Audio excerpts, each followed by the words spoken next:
Let's talk about video games. Tons of people all over the world play video games, whether it be an ordinary person like me or industry professionals like video game testers or esports players who play the game to make money. Whether you play for money or you're just an ordinary player, there is one game that will always grab your attention more than the rest.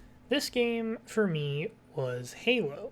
The first and second games of the Halo series released when I was still pretty young, with Halo Combat Evolved coming out in 2001 and Halo 2 coming out in 2004. The way I found out about these games is actually through my older sister, who would let me play on her Xbox from time to time, typically when I was crying and begging her to play on it because I was bored and my mom was at work and dad was at work and she was babysitting me.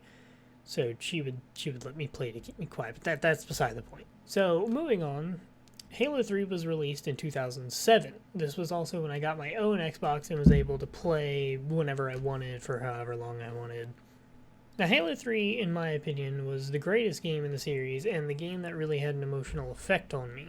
It was the first time I had played with people online from around the country and all over the place.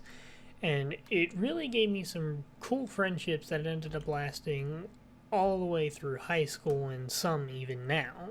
Halo 3 was also the first game that had the theater feature, which allowed players to create content through a replay system of games that they have played before, go back and watch them and take screenshots and record video clips and everything, and then they could share that with the community. I messed around with it a little bit, but never made anything too crazy.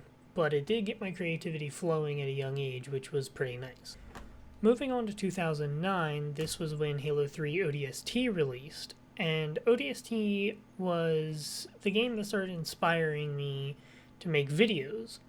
This game was one of the first games that I played, at least, that was more of a cinematic experience and made it feel more like a movie rather than a video game. Games today, like Battlefield, really pull this off through great graphics and everything. They make you feel like you're in the game and it's just a cinematic experience the entire time you're playing rather than just in cutscenes.